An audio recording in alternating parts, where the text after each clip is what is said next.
Hello दोस्तों, आप सभी को गुलाब जामुन जैसी मीठी मीठी नमस्कार। और इसी के साथ आप लोगों का स्वागत है आईपीओ के लव ट्रायंगल शो में। फिर से काफी सारे आईपीओ आने वाले हैं यहाँ पर। और एक साथ इतने सारे आईपीओ होंगे कि फिर से हमें पैसे को मैनेज करने में दिक्कत होने वाली है। बाय द वे, हम आज की इस रिव्यू वीडियो में एक कंपनी का पूरा कच्चा चिट्ठा खोलने वाले डोमकोड हेल्थ टेक्नोलॉजीज का, जो आईपीओ ओपन होगा 25 जनवरी को। और एक इम्पोर्टेंट अपडेट है, सभी आईपीओ जितने रिसेंटली ओपन हुए हैं या एक दो आईपीओ जो पुराने हैं, सभी की टाइम टेबल चेंज हुई है। तो वहां पर उस टाइम टेबल को दोबारा से चेकआउट कर लीजिएगा, वरना कहीं आप बाद में सोचो कि मुझे ये आईपीओ अप्लाई करना था लेकिन उसकी तो डेट निकल गई है। तो वो चीजें आपके साथ ना हो, तो एक बार उसे चेकआउट कर लीजिएगा। अगर मैं इस आईपीओ में स्टार्टिंग में अपनी पर्सनल डिसीजन की बात करूं, तो देखो, आज के दिन इस आईपीओ में मेरा कोई भी डिसीजन नहीं है। बट हाँ, इस आईपीओ को मैं स्टडी जरूर करना चाहूंगा। और फाइनल डे पर ही मेरा इसमें कोई डिसीजन बनेगा कि मुझे इस आईपीओ को अप्लाई करना है या अवॉइड करना है, जो डिपेंड करेगा इसकी सब्सक्रिप्शन पर, इसकी डिमांड पर, और उसी के साथ साथ मार्केट के मूड माहौल पर, और बाकी आईपीओ में से किस तरीके से ये आईपीओ रहता है। तो उन सभी फैक्टर्स को इंक्लूड करते हुए जो भी मेरा फाइनल डिसीजन होगा, मैं आप लोगों को टेलीग्राम चैनल पर अपडेट कर दूंगा। टेलीग्राम चैनल का लिंक आपको डिस्क्रिप्शन में मिल जाएगा, या फिर हमारे दिल्ली के शो मार्केट का पैच पर ब्रेकअप में भी अपडेट कर दूंगा। तो चैनल को सब्सक्राइब करना मत भूलिएगा। लेकिन ये मेरा डिसीजन होगा, मेरे माइंडसेट और मेरे रिस्क रिवॉर्ड रेशियो के बेस पर। आप लोगों का माइंडसेट कुछ और होगा, आप लोगों का रिस्क फैक्टर कुछ और होगा। तो अपने माइंडसेट और रिस्क रिवॉर्ड रेशियो को ध्यान में रखते हुए अपने फाइनेंशियल एडवाइजर से कंसल्ट करके कोई डिसीजन लीजिएगा। और अगर आप लोग चाहते हो कि आप लोगों को म्यूचुअल फंड में या इंश्योरेंस सेगमेंट में कोई भी हेल्प चाहिए, या आपकी कोई भी क्वेरी हो, या फिर आप लोग चाहते हो कि being a mutual fund distributor मैं आपका पैसा मैनेज करने में आपकी हेल्प करूं, according to your risk, according to your goals, according to your needs, तो आपको डिस्क्रिप्शन में मेरा नंबर मिल जाएगा। आप मुझसे कांटेक्ट कर सकते हैं, आपकी क्वेरी को जल्दी से जल्दी सोल्व कर दिया जाएगा। अब अगर हम बात करते हैं कंपनी के बारे में, तो सबसे पहले अगर इसकी बेसिक डिटेल्स को स्टडी करते हैं, तो ये कंपनी 2017 में इनकॉर्पोरेट हुई थी। और उसी के साथ साथ कंपनी के काम की बात करते हैं, तो ये लर्निंग सॉल्यूशंस प्रोवाइड करती है किनके लिए, health care professionals and learners के लिए world wide through online and offline learning models. Offline में ये कंपनी इंक्लूड करती है कॉन्फ्रेंस एंड वर्कशॉप, जबकि ऑनलाइन में ये कोर्स डेवलप किए गए हैं कुछ कंपनीज कंटेंट डेवलपमेंट टीम के द्वारा, कुछ medical institution and medical association के द्वारा, और उसी के साथ साथ कुछ एक्सपर्ट्स एंड ओपिनियन लीडर्स के द्वारा। और उसी के साथ साथ ये कंपनी प्रोवाइड करती है platform for inter professional cross sector learning through panel discussion and courses, such that की जो यूजर्स हैं can utilise its performance assessment tools, और वो अपनी इंप्रूव कर सके क्लिनिक ओकुमन को in daily medical practice.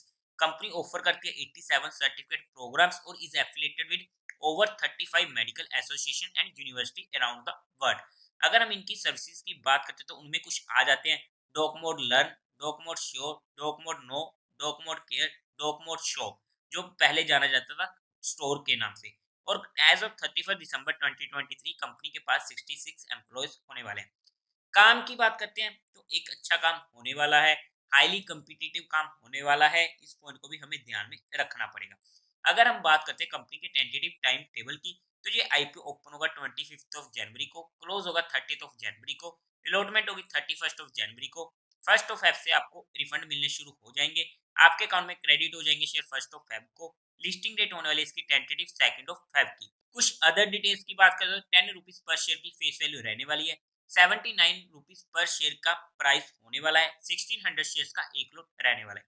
Issue size है 6.71 करोड़ का, काफी छोटे साइज का होने वाला है, जिसकी वजह से हमारा रिस्क फैक्टर काफी ज्यादा बढ़ जाता है।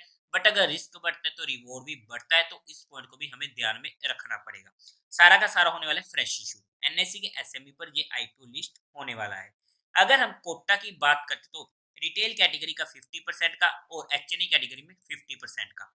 लोड साइज एक लोड 1600 शेयर्स का होने वाला है, जिसकी अमाउंट पड़ेगी 1,26,400 रुपीज की। एचएनए में मिनिमम 2 लोड्स के लिए अप्लाई करना पड़ेगा, जिसकी अमाउंट पड़ेगी 2,52,800 रुपीज की।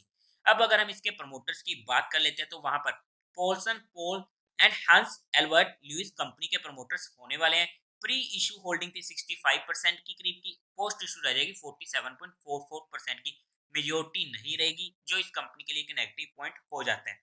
अब अगर हम कंपनी के मेन मुद्दे की बात करते हैं, कंपनी के फाइनेंशियल्स की, तो वहां पर सबसे पहले टोटल असेट 2021 में था 5.67 करोड़ का, जो इंक्रीज होते होते पहले 6 मंथ में फाइनेंशियल ईयर 2024 के पहुंच चुका है 17.64 करोड़ का।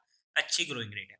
रेवेन्यू 2021 में था 7 करोड़ का, नेक्स्ट ईयर पहुंचा 12.43 करोड़ का, 2023 में पहुंच चुका था 32.97 करोड़ का, और पहले 6 मंथ में 23.66 करोड़ का। अच्छी ग्रोइंग रेट है।